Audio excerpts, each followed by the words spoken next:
Walibi Rhone-Alpes is my personal favorite of the three Walibi theme parks. This is a pretty park in France with some nicely themed areas and a fantastic top 3. In this video, I will give my full review of this park and explain why it's one of Europe's most underrated theme parks. This park originally opened back in 1979 as Avenirland. In 1989, the park was purchased by the Walibi Group, causing the park to be renamed Walibi Rhone-Alpes, which has gone by ever since. In 1998, Six Flags purchased all the Walibi parks. While they invested heavily in the other two Walibi parks, they invested modestly in this park. In 2004, Six Flags sold most of its European properties, including all 3 of the Walibi parks. They were sold to Star Parks. Then the Walibi parks were sold for their final time in 2006, this time to Compagnie d'Alpes. All the Walibi parks have since received massive investment over the past decade, but Rhone-Alpes' transformation may have been the most impactful. This converted a smaller family park into a property with some great thrill coasters and multiple themed areas. And the investments will only continue. The park is expected to add a large new family coaster in 2028, and for their 50th anniversary in 2029, they plan to build an on-site hotel and rebrand the park as Walibi France. As of now, the park contains 3 main areas. The first is Festival City. This area captures the party atmosphere of New Orleans. You have a street with colorful buildings and a riverboat on the water. Then there's a darker section delving into voodoo. The second area is Exotic Island.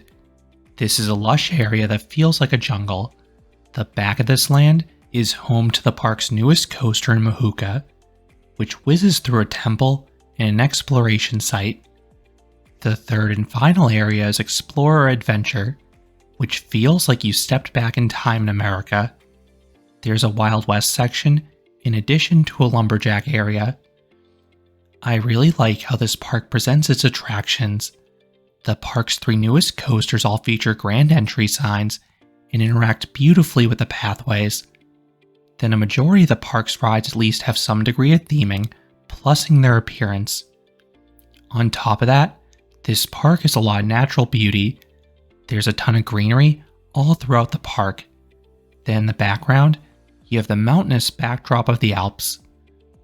Now this park is not in the most convenient location if you're on a roller coaster trip through Europe. You have to make a concerted effort to drive towards this park. It is quite a ways from France's largest theme parks.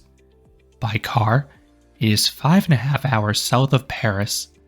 It is the same distance from both Europa Park and Gardaland.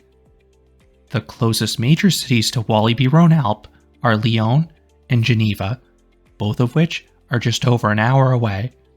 If you don't have a car, there's a shuttle bus to the park from Lyon during the park's main season. Parking is completely free and just a short walk from the main entrance.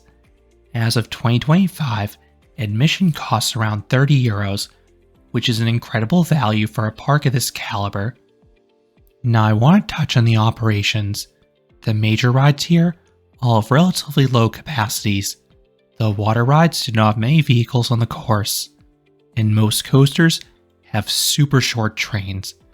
Mystic and Timber seat just 12 riders per cycle. Mahooka seats just 9 riders per train. And Woodstock Express seats 4 riders max at a time. Fortunately, the ride crews of this park are excellent. Crews assign seats to ensure there are no empty seats. But if you have a specific row request, they will almost always honor it if you ask nicely. The crews here are super friendly. Not only that, they were rarely stacking the trains on the 3 signature coasters. This kept those lines moving at a steady pace. Still, expect to encounter waits most days. If you visit on a hot day, the worst queues will likely be for Bamboos River Log Flume and the Gold River Rapids ride. Both can easily hit the hour mark. Mahooka, Mystic, Timber, and Woodstock Express can get 30 to 45-minute waits many days. then their waits can balloon to 1 or 2 hours during the busy Halloween season. The other queues should be manageable most days. If you're solo or willing to split up, you can find single rider lines here on 3 attractions. Very few people are using them, even when the ride's at half-hour standby waits. The single rider lines were essentially walk-ons. These were available on Mystic, Timber, and the Totem Drop Tower. If you want to avoid the queues altogether, you can purchase a fast lane skip the line pass. There are 2 options. There's a 4-shot package for €22, or an unlimited option for almost €60. Most rides route you up the exit, so you often board the next cycle with your preferred choice of seat. There have been 2 recent changes from 2024 to Fastlane. 1, you can purchase it in advance online. Last year, it could only be purchased on-site the day of. 2, Mahooka is now included in Fastlane. Last year, you could only skip the queue with single shots. So how should you tour this park? Most days, the park is open from 10 a.m. until 6 or 7 p.m. I recommend a full day here, and most days, that has plenty of time to hit all the major attractions, plus re-rides. You typically are admitted into the park a half hour early. The kiddie rides at the very front of the park will typically be operating during this time. You cannot access the deeper parts of the park until the official opening time. If the water rides are a priority for you, the best approach is to ride one early and another at the end of the day. Both are short waits after opening, and then this park keeps queues open right up until closing time. I would start your day with Woodstock Express and Gold River in that order. This is because those 2 rides are relatively close to each other. Then head back to Mahooka. This coaster usually has a minimal wait during the first hour because it's in the very back of the park. Likewise, the line for this coaster also died during the final hour for me. You then want to save Bamboo's River for your final ride. If you mostly just care about the coasters, I would still ride Woodstock Express first. I would then get a quick ride on Timber. It's nearby, and if you use standby, you can select your row unlike with single rider. Then head back to Mahuka for some laps before the crowds reach it. You want to get most of your laps on this coaster during the first and last hour. Then with both approaches, you want to use those single rider lines midday. These will save a lot of time for Mystic and Timber in particular. Now let's run through the ride lineup. The park currently has 6 roller coasters.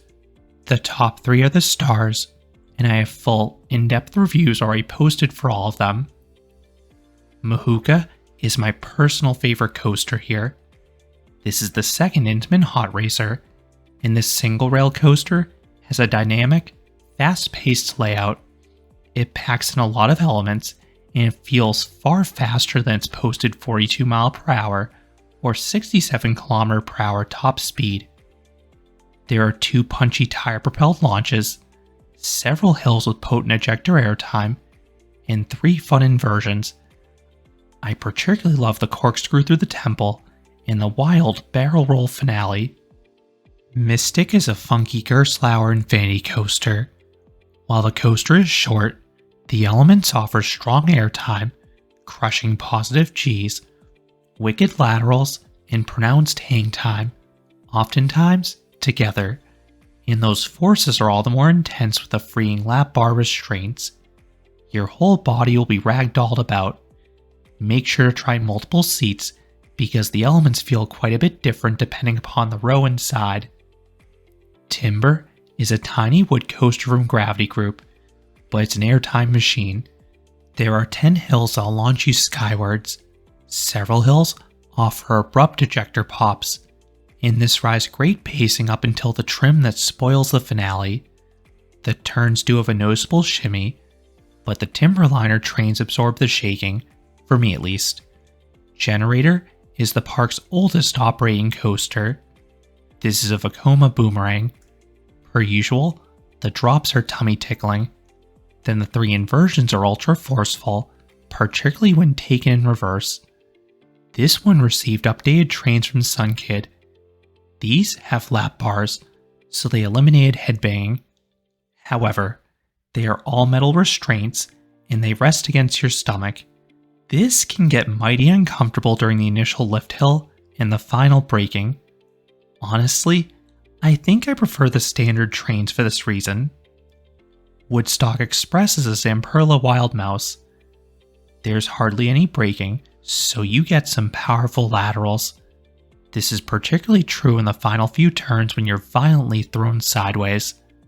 The drops are too shallow on this one to offer any airtime, but the laterals are more than enough to make the ride noteworthy. And as a bonus, this one is partially enclosed, which adds some fun visuals along the way. The final coaster is Kosanel. This serves as the park's junior coaster. It is a Zier large Tivoli tucked among the trees.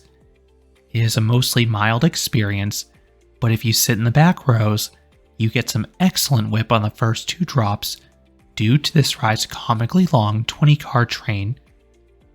The coaster for 2028 is widely expected to be a Gerstlauer family coaster. Compagnie Alpes has added this model to several of their parks. The article specifically cited Pagos Express at Parc Asterix and Tiki Waka at Walibi Belgium as comparable experiences. A ride like this would complement their current offerings perfectly. Moving on to the flat rides, this park has 2 notable ones. Totem is the park's tallest ride. This is an S&S space yacht standing 185 feet or 56 meters tall. This drop tower is oddly operated though, as the gondola rises into the air before the employee finishes checking the restraints. Then, you suddenly blast upwards. The launch has decent power. You then get OK floater at the top, along with a nice view. Hurricane is a Zamperla Starflyer that's almost as tall. Therefore, it offers equally as great views, but you have far more time to take them in. Then the second half of this one spins particularly fast, so it offers some solid Gs. And whenever this ride begins changing elevations, there's a pronounced bounce that causes a bit of a jump scare. Beyond that, there are a handful of supporting flats. If you want to get dizzy, both Balloon Race and Tiche Chardon are super easy to spin quickly. This park also has kiddie rides peppered all throughout the park. Not only that, each themed area has a large playground available. These were heavily in use in my visit. For water rides, there are 3 noteworthy ones.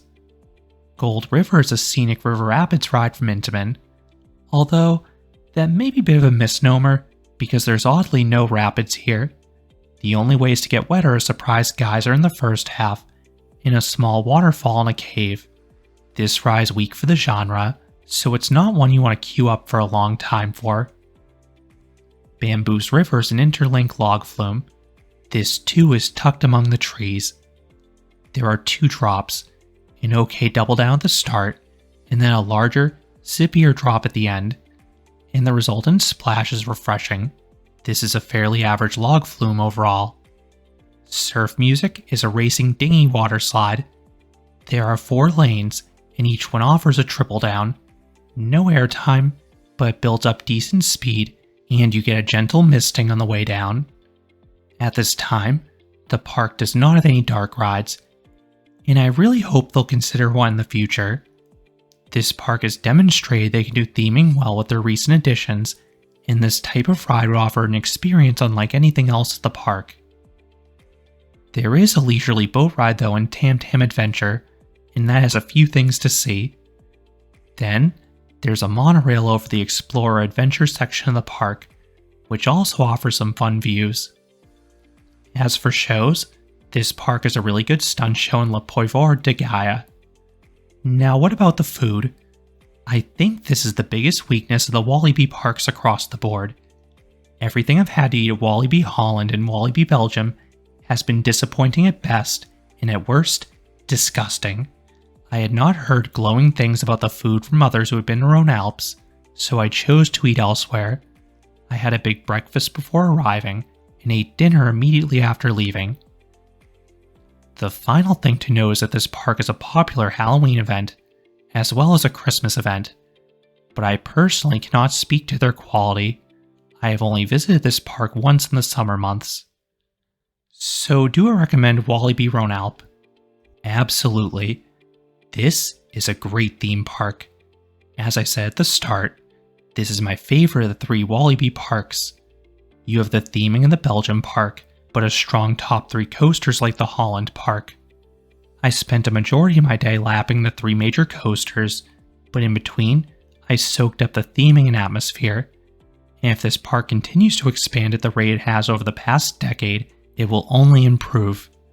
I know this is not the easiest park to access if you're on a dedicated coaster road trip, but it is well worth checking out. It can be done on a detour if you're visiting Paris or Europa Park. If you're traveling by car, maybe just split the drive up in the evening and morning to make it far more palatable. Those are my thoughts on Walibi Rhone-Alpes, one of the more underrated theme parks in all of Europe. What are your thoughts on this park, especially after the recent additions? Let me know down in the comments. If you enjoyed this review, I would appreciate it if you gave this video a like, and you consider subscribing, because there will be a lot more roller coaster and amusement park videos here at Canopy Coaster. Thanks for watching.